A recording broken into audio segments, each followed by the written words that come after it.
pagi siswa-siswi kelas 7. Senang sekali berjumpa dengan kalian. Bapak,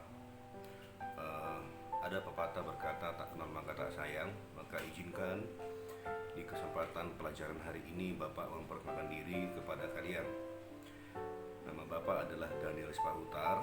Bapak yang akan menjadi guru agama Kristen bagi kalian di tingkatan SMP Perguruan Wiyata Dharma. Bapak harap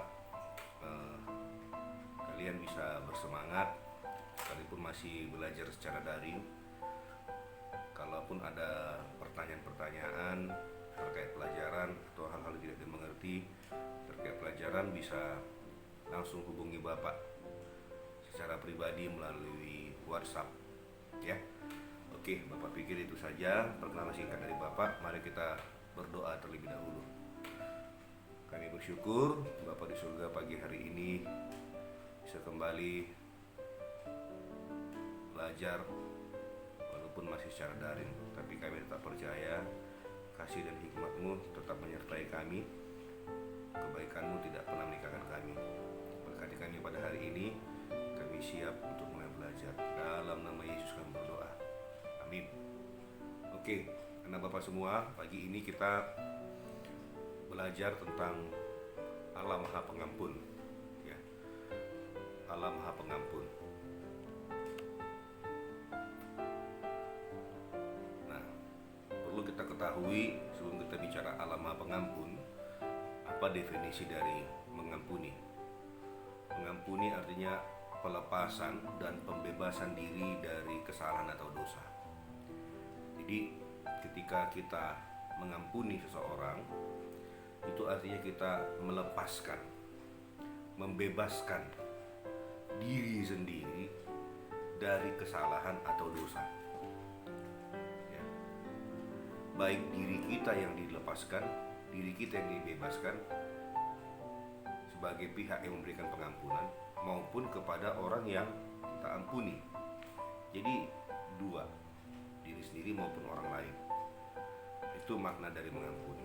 Kenapa pelepasan dan pembebasan? Karena secara tidak disadari, orang yang tidak mengampuni menyimpan kebencian, menyimpan sakit hati, menyimpan dendam. Secara tidak disadari dia adalah orang yang diikat oleh rasa benci, oleh rasa dendam, oleh rasa sakit hati. Dia bukan jadi orang yang merdeka, ya, orang yang terbelenggu, tidak bebas. Dia selalu dikuasai oleh rasa sakit hati itu. Dan perlu kita ingat, dasar dari orang mengampuni adalah rasa belas kasihan dan keinginan dari hati yang tulus. Mengampuni itu harus dari dasar hati, bukan karena dipaksa, bukan karena ada maksud tertentu kita mengampuni. Oh, mungkin supaya dia bantu saya, supaya dia tolong saya, supaya dia peduli sama saya. Bukan itu. Dasarnya harus kasih Tuhan Yesus, ya. Sebagaimana Tuhan Yesus mengampuni kita dari segala dosa dan pelanggaran kita, begitu juga kita harus juga mengampuni orang lain yang menyakiti hati kita. Harus tulus, bukan karena maksud tertentu, bukan karena punya keinginan tertentu kepada orang tersebut maka kita mengampuni. Sampai sini bisa ngikut anak Pak, ya?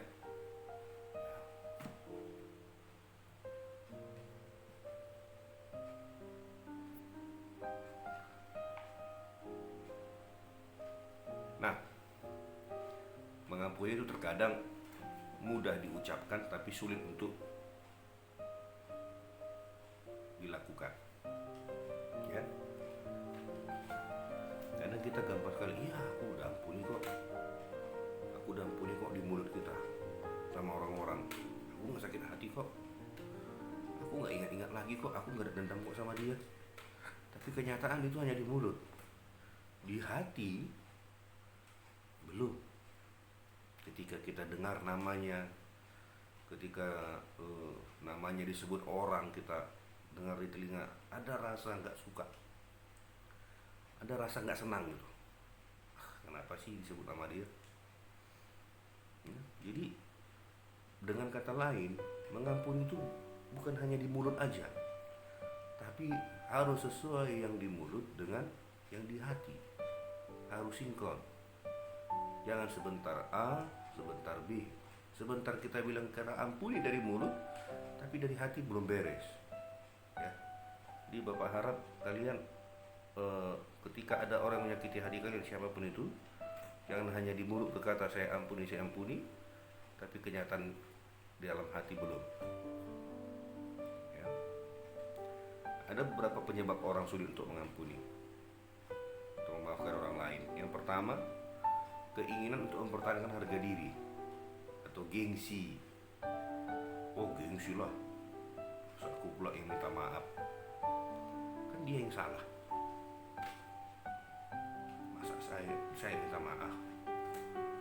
Di mana harga diriku? Malu aku nanti, nggak mungkin. Ya. Itu kadang penyebab orang sulit untuk memaafkan. Gengsi, malu. Lalu yang kedua, suara hatinya kurang berfungsi. Kenapa? Karena menganggap setiap kesalahan itu adalah hal yang biasa. Jadi nggak minta maaf. Namanya kita masih manusia, Pak. Kita wajar buat salah. Hanya malaikat yang nggak buat salah. Oh, bukan begitu. Jangan anggap kesalahan itu sebagai suatu hal yang wajar, hal yang biasa. Ketika kita menganggap itu hal yang biasa, maka kita akan terbiasa melakukan yang salah. Ketika kita menganggap kesalahan itu sebagai hal yang biasa, maka kita akan sulit untuk memaafkan atau meminta maaf kepada orang lain. Jadi itu perlu diingat. Hati nurani yang di dalam hati kita ini, ketika ada suatu dorongan untuk meminta maaf atau memaafkan orang lain, maka kita harus menyampaikan permohonan maaf itu, ya.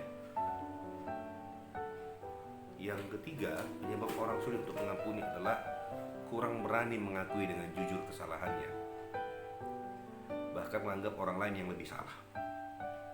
Nah, ini ciri-ciri penyakit orang Kristen yang belum bertobat, lalu menganggap dirinya lebih baik daripada orang lain. Malu dia mengakui kalau dia salah. Tapi kalau udah terjadi permasalahan, kedua pihak sebenarnya yang bersalah, diri sendiri maupun orang lain. Cuma kan terkadang memang cenderung manusia lebih menganggap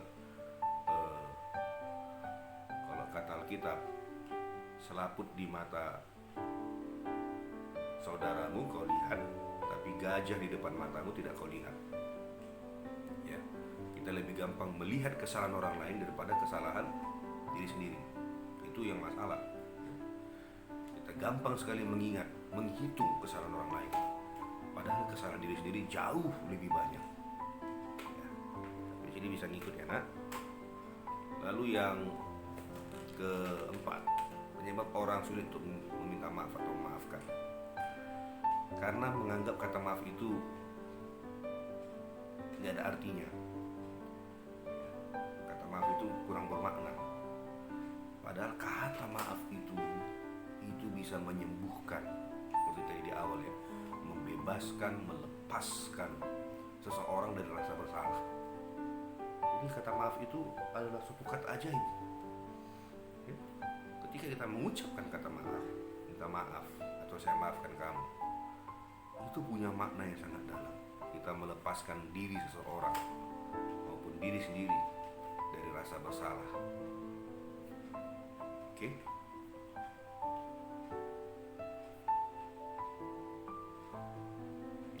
Kelima, penyebab orang sulit untuk memaafkan ataupun minta maaf.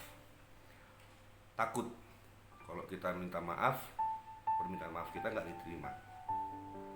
Atau kalau kita memaafkan seseorang, orang itu nggak merespon dengan baik. Bagian kita adalah memaafkan atau minta maaf.